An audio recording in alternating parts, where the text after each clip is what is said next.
And I always remembered like how she was there for me in the hard part of my life. And there was a lot of things that I didn't know that people were keeping from me. Like my adoptive mother, like she treated me so poorly to the point where I was so mentally deprived. Like I don't even, like I had sad eyes.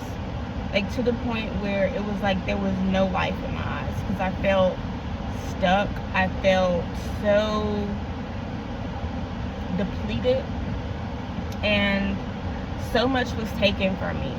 Like it's not even funny.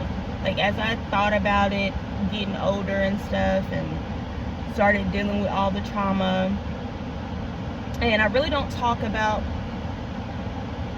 my dad, my adoptive dad, like that, because I don't consider him a dad, because dads don't do that to their daughter. And the pain that I endure between both of them, I had a negative view of adoption. Like that was just something that I hated. Like when people said, oh, I'm like, watch out. You know, that was my thing. Like, watch out, be careful. It's not everything that people say it is, because I had a bad experience. And then there was times where I craved to have a relationship where I knew my parents would love me unconditionally, yada, yada, yada. But I didn't have no support living in that home. It was just like I was their slave. I was the one that kept everything together. The only thing that I didn't do was pay bills. And I didn't have a job. Like I could not get ahead in life. I was watching my younger siblings get the world, do whatever to do, but they did not have to beg to get the bare minimum like I did. All I wanted to do was just be successful. All I wanted was to be happy, and I didn't have that. And I learned how to put a mask on at a very young age in order to survive. And now I have survival instincts, and that is also something that could be good, but it also can be bad, because you become hyper vigilant. And I don't want to be the person where I feel like my trauma has defined me, because it hasn't. And anyone that is going through or been through something similar in their lives, like your trauma does not define who you are. Like it happened, yes. You felt what you felt, yes. But the God that we serve, he will bring you out of that trauma. He will deliver you. He will reset your emotions. He will make sure that you are good. And all we have to do is surrender that trauma to him, surrender our emotions, surrender anything that you feel like is holding you back from your true purpose that God has given you. Literally, once you do that, you will feel a lot lighter. And I'm telling you this from experience, because the moment that I did it, I literally was like, God, this is what it feels like to not feel burdened. This is what it feels like to be free. This is what it feels like to say, I know who I am. Not my trauma does not define me. My past does not define me. And I had to learn that. And once I learned that, like, it was just like a light bulb went off in my life and in my mind. And I will never go back to that version of myself, because it was dark, it was gloomy, it was bad.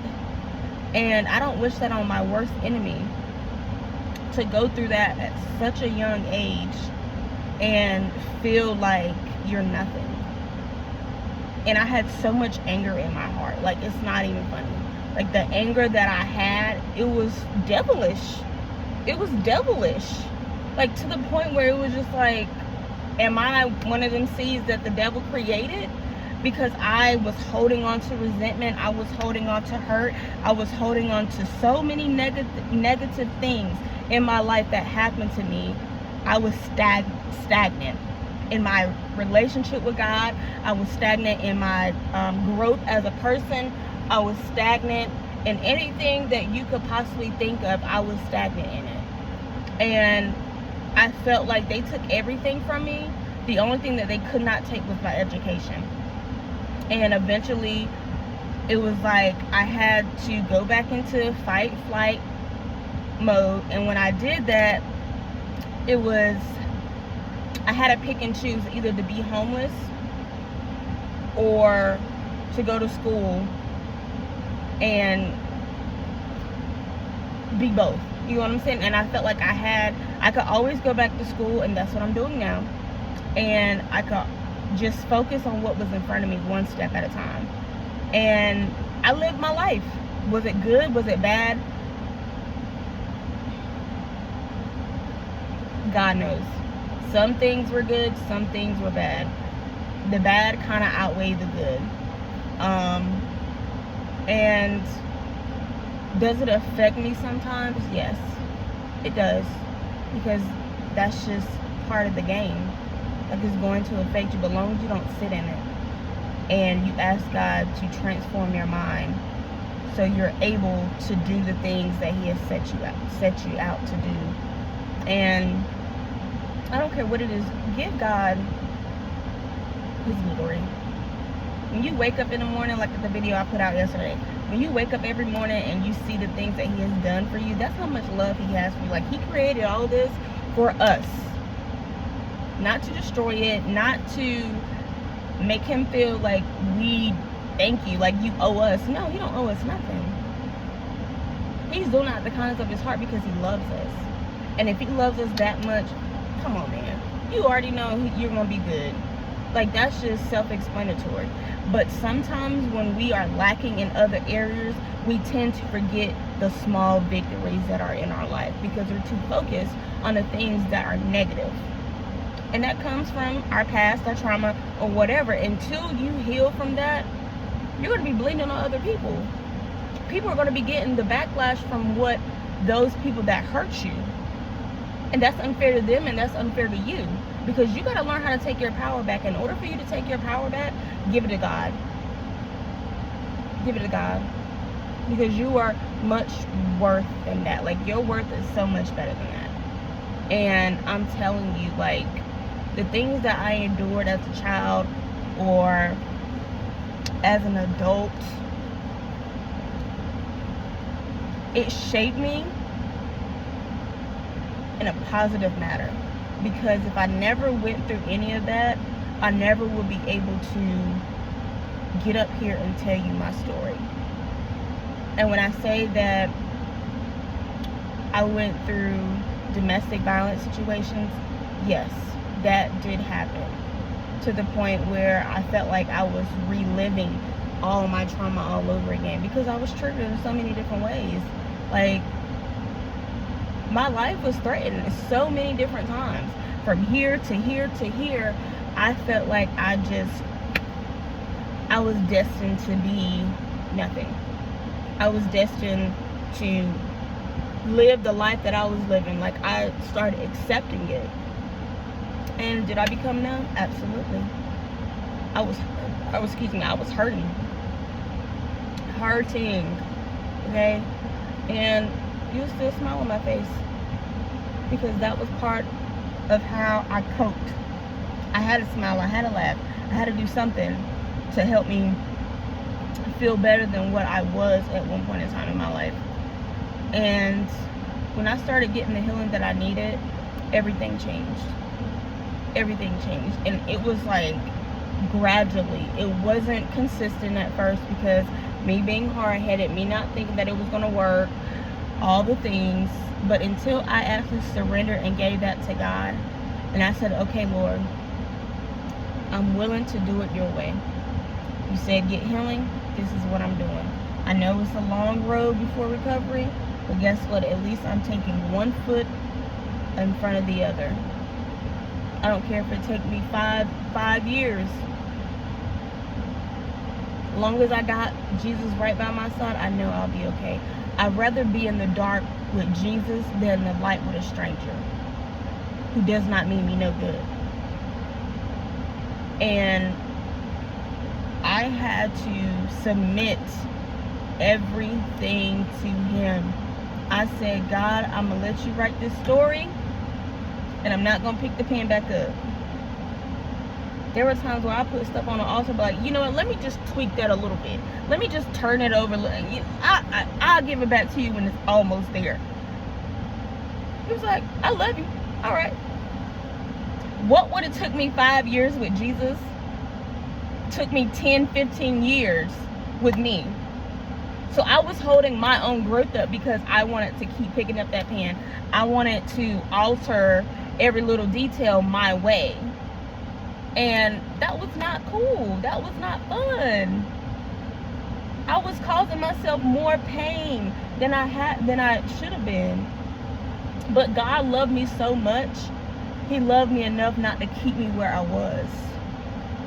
And he started sending people to help me, to hold me accountable, to shield me, to support me. Everything that I was lacking as a teenager coming on up, he gave me that in people that loved me. And these people were not by blood. They was random people that God sent, and I knew it was him because there was no confusion, there was no altercation. It was just smooth sailing. Smooth sailing. And they had patience with me in the most vulnerable time of my life. That's when I knew, like, okay, I'm good. All right. And I had to get a lot of reassurance because I was broken. Girl, boy, I was telling you, I was so broken. It was not even funny. And I remember seeing this this video or this picture, and it was just like, it was so freaking beautiful. And it was just China thing, or whatever you want to call it. And it was a vase. And it looked like it was broken but put back together, and they put little gold trim in it or whatever, and it looked so beautiful. And it clicked. Like, that's God. That's how he does us. I may be broken, but he's put me back together. And in the end, I'm gonna be beautiful as that vase. People want to come buy me. Not literally, but I'm just saying, like, that's what people are doing now. They're buying a broke vase that has been put back together. Something that most people would have threw away. And that's how God is doing with us. Like, most people, they would have like, she's no good, I'm done. Cut her off, snip, snip. And sometimes we do it with ourselves too. And with God, he's like, no, I'm going to turn this into a story to help other people, to show you that I am God with the big G. Okay? And that helped me in so many different ways when I started seeing that. And then I watched this video. I can't remember who it was, but I'll never forget what she said. Broken crayon, still color. And that hit hard, because I was like, most people would throw them away, like, I can't use this no more, and threw them away, but they still color. Like, what? Mind blowing. What? Okay, now you got me. I'm drawn in. Like, I hear you. Okay. So in that moment, it was like I was getting little snippets from different things, and that was combining them into my healing and let me know where my identity comes from in Jesus. Not my past, not my trauma, not what people have said about me, not what people have done to me, all the things, negative, good, positive. No, it doesn't matter. God is the one that gets the glory, not you, not them. And always remember that. So I am going to leave that where it's at. And I just hope you guys got a little bit from what I said, and take it or leave it, but at least I got it out to let you know that what's meant for you is meant for you, and what's not is what's not. And that's okay. Maybe it may not be for you right now. It may be years down the line. Eventually this video is going to come across in the time that you need it and be like, thank you God, it makes sense now. I remember seeing this video 20 years ago, and now I'm going through the same stuff that she was just talking about, or what she explained, and that healed me. I needed to hear that. And that's how God works. That is how God works. So I love you guys. I hope you guys have a blessed day, and I'll see you soon.